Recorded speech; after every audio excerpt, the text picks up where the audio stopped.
വണ്ടി സിയാസ് ആണ്. ഇത് കസ്റ്റമറെ കംപ്ലൈൻറ്റ് പിക്കപ്പ് ലോയും ബ്ലാക്ക് സ്മോക്കും ആണ്. അപ്പോൾ നമ്മളിപ്പോൾ EGR ജസ്റ്റ് ചെക്ക് ചെയ്താണ്. ആ സമയത്ത് ഇങ്ങനെ ഇഷ്യൂ കണ്ടു. അതായത് നമുക്ക് ആദ്യം EGR ക്ലീൻ ചെയ്യേണ്ടി വരും. ഇത് സിയാസ് ആണ് വണ്ടി, സിയാസ് ഡീസലാണ്. ഇത് ഫുള്ള് ബ്ലോക്ക് ആയിക്കാണ് വണ്ടി. എത്ര 1.5 ലക്ഷം കിലോമീറ്റർ ഓടിയതാണ്. ഇതുവരെ EGR ഒന്നും അയച്ചിട്ടില്ല. നമുക്കിന്ന് അയച്ച് ക്ലീൻ ചെയ്തിട്ട് വേണം ബാക്കിയുള്ള കാര്യങ്ങൾ ചെക്ക് ചെയ്യാൻ വേണ്ടി. ഇതിൻ്റെ ബാക്കി പാർട്സൊക്കെയാണ്. ഇതാണ് EGR വാൽവ്. ഇത് നമുക്കിനി ഫുൾ പീസാക്കിയിട്ട് വേണം ഇത് ചെയ്യാൻ. ഇതിൻ്റെ വാൽവ് കാര്യങ്ങളെല്ലാം ക്ലീൻ ആക്കണം തേച്ച് കഴിയുമ്പോൾ. അതിനുശേഷം മാനിഫോൾഡ് ഒഴിക്കണം. ഇതാണ് ഇതിൻ്റെ EGR വാൽവ്. ഇതിനെ അയച്ചു നോക്കണം. ബാക്കി EGR വാൽവ് അഴിക്കുമ്പോൾ കൂടുതലായിട്ട് മാനിഫോൾഡ് ഉൾപ്പെടെ അഴിക്കുന്നതായിരിക്കും നല്ലത്. ഇതിപ്പോൾ ഞങ്ങൾ മാനിഫോൾഡ് അഴിക്കുന്ന ഭാഗമാണ്. മാനിഫോൾഡ് അഴിച്ചിട്ട് അതിനുള്ളിലെല്ലാം കരി അഴിക്കുക. അതെല്ലാം ക്ലിയർ ചെയ്താൽ ഫുള്ളായിട്ട് നീറ്റാവുള്ളൂ സംഭവം. അതാണ് സംഭവം. നമ്മൾ മാനിഫോൾഡ് അഴിച്ചെടുത്തേക്കുവാണ്. അതിൻ്റെ അവസ്ഥയാണ് ഈ കാണുന്നത്. ഇത് ഫുള്ള് ബ്ലോക്കായിക്കുവാണ്. ഇത് ക്ലീൻ ചെയ്ത് കഴിയുമ്പോൾ ജസ്റ്റ് പിക്കപ്പൊക്കെ ആവും കേട്ടോ. ഫുള്ള് കരിയുക.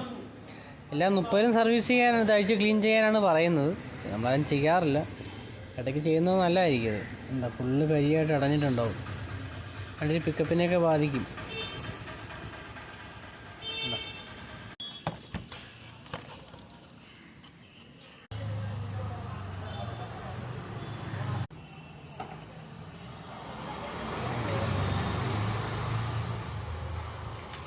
ഇതാണ് EGR വാൽവ് വരുന്നത്. ഈ വാൽവ് ആക്കി സ്റ്റക്കായി പോകും കേട്ടോ. സ്റ്റക്കായി പോകും. ഇതിൻ്റെ സോളിനോയിഡാണ്.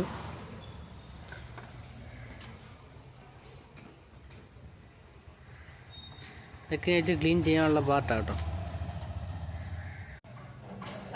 ഇത് നമ്മൾ ക്ലീൻ ചെയ്തതിന് ശേഷമുള്ള വീഡിയോ ആണ്.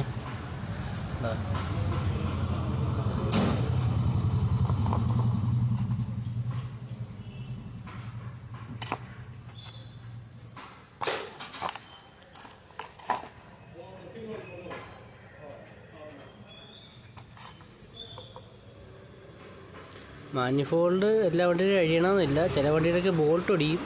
അങ്ങനെ ഒരുപാട് ചില സമയമൊക്കെ എടുക്കും കേട്ടോ. ചിലതിൻ്റെ ഹെഡൊക്കെ അഴിച്ച് കഴിഞ്ഞാൽ മറ്റേ ബോൾട്ട് ഊരിയെടുക്കാൻ പറ്റുന്ന അവസ്ഥ വരും കേട്ടോ. ഇവിടെ ഒരു 5 ബോൾട്ട് നീളം കൂടി വരും. അത് ഒടിഞ്ഞ് പോകാറുണ്ട് ചില വണ്ടിയുടെയൊക്കെ. EGR വാൽവ് ക്ലീൻ ചെയ്ത ശേഷമുള്ള വീഡിയോ ആണ്. വാൽവ് ഇത്രയും ക്ലിയർ ആയിട്ടുണ്ടാവും. ഫുള്ള് കാർബണൊക്കെ പോയി നല്ല നീറ്റായിട്ടുണ്ട്. ഇപ്പോൾ എല്ലാം നീറ്റായി ഫുള്ള് അഴിച്ച് നമ്മൾ ക്ലീൻ ചെയ്തേക്കുന്ന പാർട്ടാണ്.